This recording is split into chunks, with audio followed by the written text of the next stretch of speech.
Bonjour et bienvenue sur la chaîne de Nanto le Gobelin Noob. Aujourd'hui, on est sur le fascicule numéro 23, ce sont les règles et les batailles.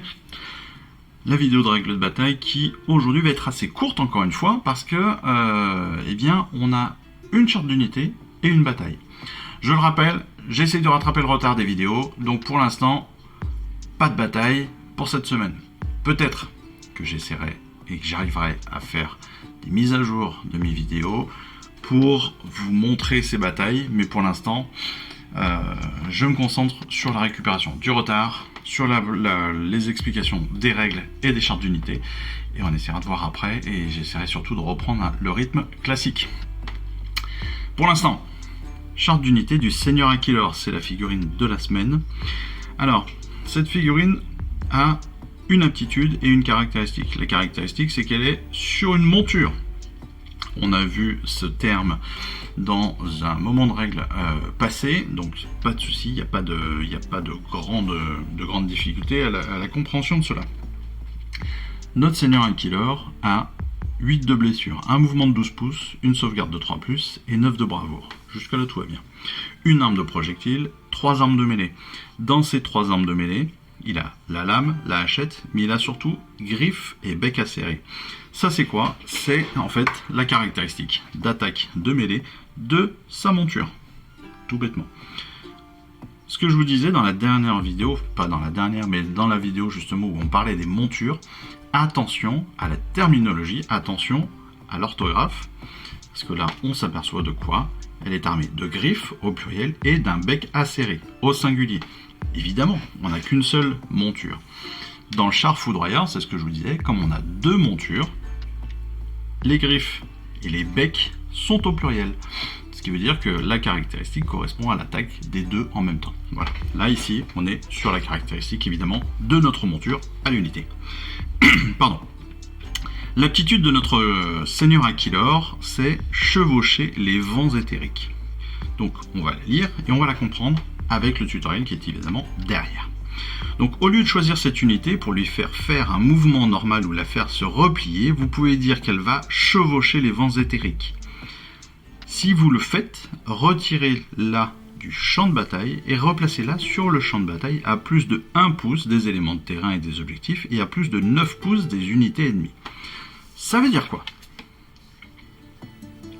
Donc, on est dans un cas où notre figurine est en combat. D'accord? Jusque-là, tout va bien. Donc, chevaucher les vents éthériques permet de redéployer, en fait, tout simplement, notre figurine du Seigneur Aquilor, là où il est le plus utile. Alors, ça va servir à se rapprocher d'un objectif clé, ça va servir à se protéger, ça va se servir à préparer une autre charge ou à s'éloigner d'un combat. Ça va aussi permettre de quitter un combat. Hein. C'est pas un mouvement de repli. Donc ça, c'est hyper intéressant, parce que ça va pas vous empêcher de faire d'autres actions. Ça, c'est très très important. Comme ce n'est pas un mouvement de repli, je le répète, ça ne va pas vous empêcher de faire d'autres actions, comme de tirer ou de charger normalement au même tour. C'est important. Donc, on est, par exemple ici, sur un combat, sur une phase de combat, on va utiliser le fait de chevaucher les vents éthériques pour aller se placer à plus de 9 pouces de notre ennemi ou à plus de 1 pouce d'un décor. Je rappelle, on va se replacer sur le champ de bataille à plus de 1 pouce des éléments de terrain, des objectifs et à plus de 9 pouces des éléments ennemis. On va pouvoir surtout se placer là où on veut. Et ça, c'est top. D'accord? Plutôt que de lui faire un mouvement ou de se replier, vous pouvez dire qu'elle chevauche les vents éthériques. Techniquement, on va pouvoir la replacer où on veut sur le champ de bataille, à plus de 9 pouces d'un ennemi et à plus d'1 pouce d'un terrain ou d'un élément de terrain ou d'un objectif. Hyper intéressant. Hyper intéressant. À part terrasser un ennemi Oni, rien ne vaut le plaisir de chevaucher les vents éthériques. Seigneur Aquilor, Siruc, griffe d'argent. Cette semaine, c'est aussi la bataille rangée numéro 3. Comme je vous l'ai dit, on a fini les batailles de base, on a fini les petites batailles, on passe sur des batailles soit un peu plus importantes, soit surtout avec des terrains plus importants. Et donc là, cette bataille rangée numéro 3, c'est tension de surface. Les armées sont sorties des tunnels et la guerre pour la surface a commencé. En effet, tout campement ou forteresse construit en utilisant les défenses naturelles d'Ulgu sera extrêmement difficile à prendre. L'un des sites clés est une crête d'ombre-pierre, la pierre de royaume d'Ulgu, qui forme un mur de ténèbres. S'emparer de cette zone permettra aux hostes d'établir leurs fortifications et de préparer leurs forces en secret. Une féroce bataille territoriale s'engage. Cette bataille va opposer le seigneur Aquilor, le char foudroyeur, les 5 Vindicteurs, les Mythoclès de Xandir et la chevaleresque Arcanum. Et cela opposé à Bosquitu, chaman, 10 éventreurs, 10 égorgeurs et le Slogot. Vous voyez que là on est quand même sur une bataille qui va commencer à être assez balèze. Plus utilisation de petits décors.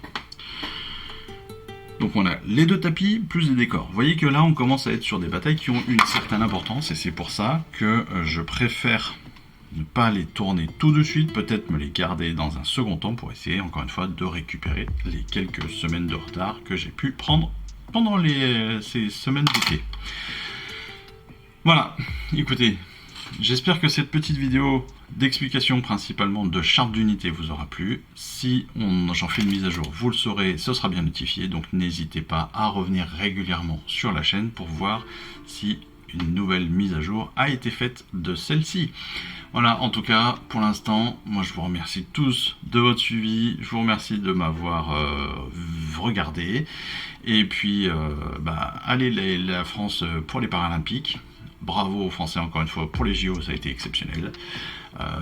Et puis pour les Paralympiques, ça commence tout juste, donc profitez-en. Et puis ramenez-nous plein de médailles, qu'on brille encore par nos capacités sportives, les gars.